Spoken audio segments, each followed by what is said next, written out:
Hey everyone, how are you all doing? Today we're taking a look at the Medicom Mafex, the Mandalorian, and Grogu, even though Grogu's kind of more so an accessory than a actual figure on his own. And if you are looking to get this, he actually is back up on AmiAmi. So if you are wanting to get this guy, you already decided on it, whatever, go grab it real quick because it's back up as of this morning, as of when I'm posting and recording this. So, and if you're undecided, maybe my review will help. So without further ado, let's get into what he comes with. So as you can see right here, he has relaxed hands on him right now, as well as this bandolier. You can see the gun belt as it looks right here, all that good stuff. The strap is hanging down back here, as well as his pink pistol, which don't worry, we will get into that. But first, let's get into his other bandolier that he comes with. So you can just pop the figure apart and switch it out, but you can see the blue on here. It looks nice. Thermal detonators, missing one because he's already thrown one, different pouches, silvers, whatnot.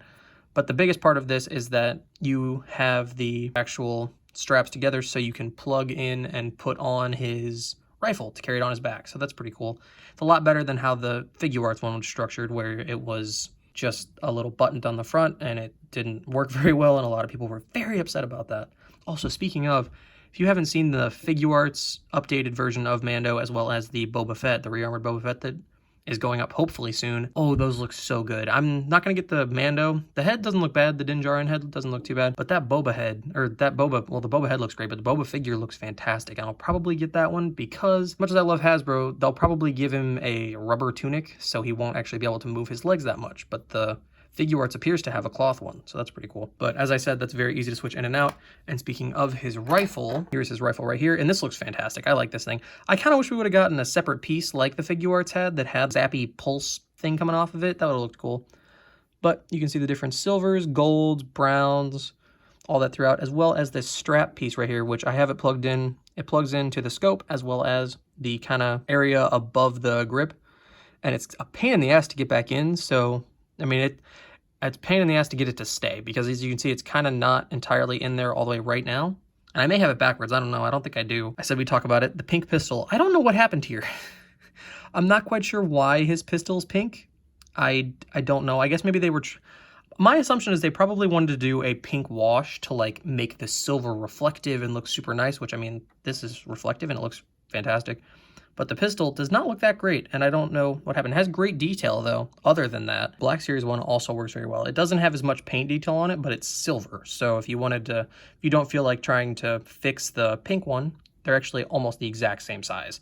And it actually fits snug into his holster, too, so that's definitely a bonus. And the last of his weapons is his dagger, knife, switchblade kind of thing. And this is really cool. It's a lot more detailed than I thought it was in the show and just in general. There's a little bit of paint scuff from jamming it into the hand. It fits perfectly snug. I actually had to push it out with my fingernail to get it out of his hand. So whenever you get that in his hand, I would suggest not taking it out. And then for effects, he also comes with this really freaking cool flamethrower blast. So the way this works is it actually plugs into the Mafex stand right here through this hole. And then you just stand it up close to his, you just position it close to his forearm, to his gauntlet. So it actually looks like he's blasting people. But it looks good. It has a nice fade from blue into kind of a clearish into the orange. Kind of wish there was a little more going on up here, because you know it goes from blue and it fades into that, but that doesn't really have that much detail when you get to right here, but it's really not that big of a deal. He also comes with this swap out whole gauntlet, and you can see it says it goes on the right side, which all you have to do is just look at it and match it up. But it has his grappling hook wire thing. Sadly, it's like the Batman Hush grapple, and it's not wired or anything like that. It would have been cool if it was, but I also am not too picky on the fact that that's not the case. And it does have articulation at the wrist too, so that's pretty nice. You can put whatever hands you want on there. As for hands, as I already said, you can see the relaxed hands on the figure right now, but he has two grip hands, which these are for the pistol. He has two gripping / kind of relaxed hands. You can use them as both, but this is mostly for gripping the barrel-ish of the rifle. Speaking of the rifle, he has these two grip hands, which these are bent a certain way, so you actually have it aiming kind of down, so it actually works for that, so he's not holding the rifle up in the air. To true relaxed hands, which these are cool, or high-fiving, or picking up Grogu, whatever you want to do with it. Two knife-wielding hands, which you can see the hole right there. Comes with two fists, so he can just punch somebody in the face if he wants. Then he comes with two pointing hands, which are really nice. And then, as I already said, not technically an accessory, but also is an accessory, we have Grogu, and this looks really nice. He looks adorable. He's got, you can definitely tell face printing tech. He's got some, you know, glimmer in his eyes and whatnot.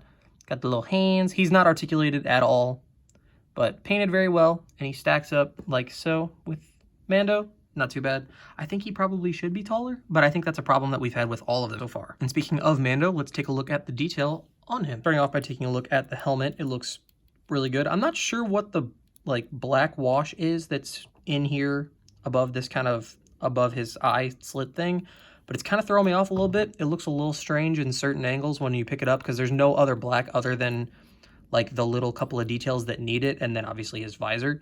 But there's just black right there, and I don't know why. It looks like he has eyebrows, and it's a little strange. And of course he has his cloak, which this thing is not bad. It's not great. It definitely could be a lot better, but it's not terrible. I wish it was completely wired, but for some reason they just put the wire going from his shoulder all the way to right here, and that's it. And also I think mine's not fully attached, which is this problem that I've had on a lot of mine, because it just kind of flails around a little bit instead of laying properly. But as for how it sits on his neck, it looks fantastic. So, and I also had the two places that I had to put shock oil were his legs, and then, which you can hear, it's still a little tight, but his head too. Once you shock oil his head, it moves so much. Because originally, when I took it out of the box, his head could go about that far and about that far.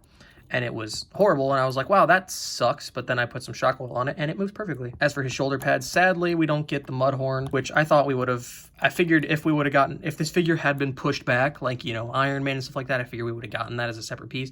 But the reason we didn't get it as a separate piece is because this is actually hinged and stuck inside the shoulder, as you can see right there, so we probably would have to get we'll definitely get a re-release of this figure. He'll have the updated shoulder pad, he'll have a jetpack, he'll probably have maybe the Darksaber, unless we get like a Moff Gideon or something, but we'll probably get the Beskar staff with it, and maybe a Din head. But moving on down to his forearms, these look fantastic. His gauntlets look great. Got the shoulder pads.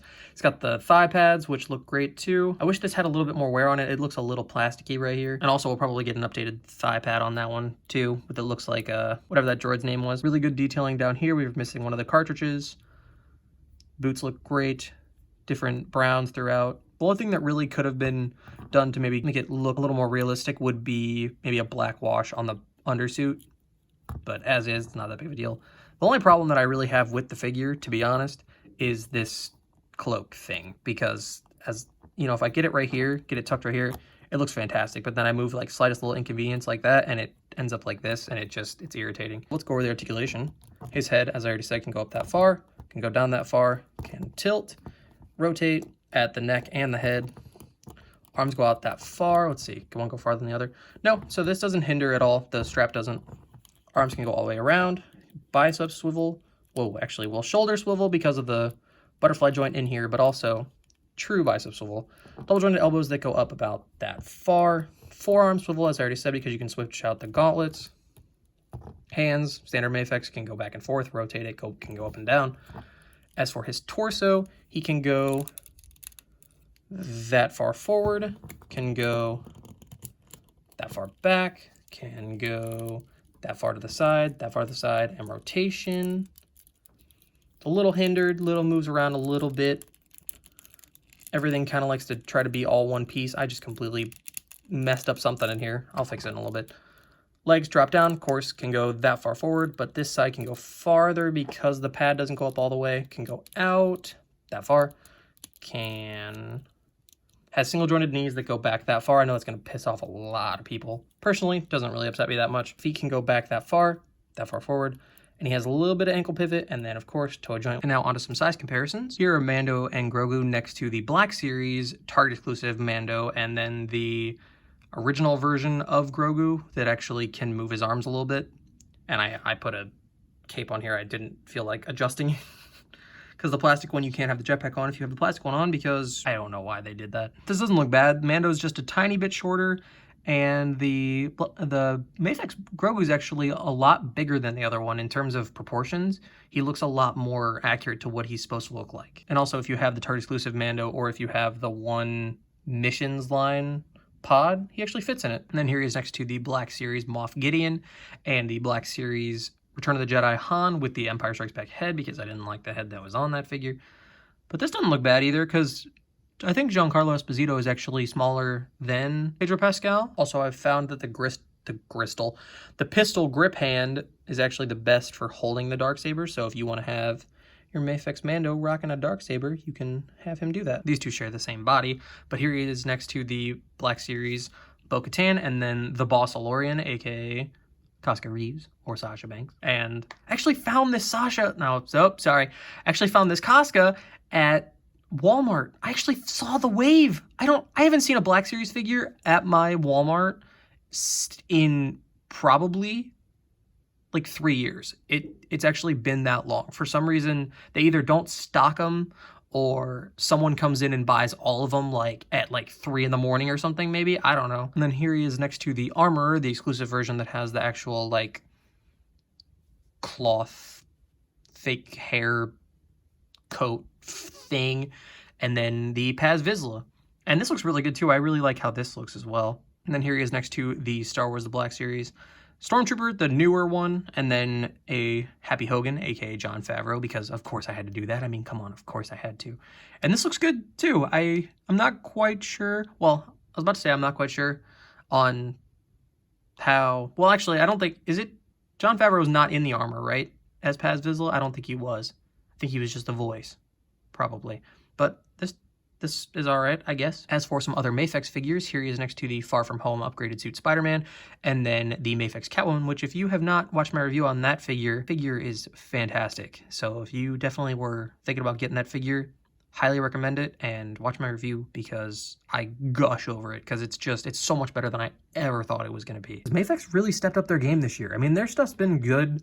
For me personally, I've had really good experiences with Medicom, but that Catwoman, like breathed a whole new life into the line for me. And then just because I need every excuse to show off the Daredevil figure, here he is next to the Mezco Daredevil, and then the Marvel Legends Endgame Thor, which I just reviewed. Overall, I really enjoy this figure. He definitely has some areas where you need to put some shock oil, and then that definitely makes the figure a lot better. At least that was just my version of it. But with Grogu, all the accessories that you get, it's definitely worth it in my opinion. If you're waiting though for a season 2 version where we have the different thigh pad and a different shoulder pad and maybe the Beskar staff, maybe the Darksaber, jetpack, Din Djarin head, completely understand. Definitely am excited about hopefully getting a version of that as well. But as is, I think this is a great figure to have, especially if you just want like a season 1 Mando and you want to have every version that we get of him.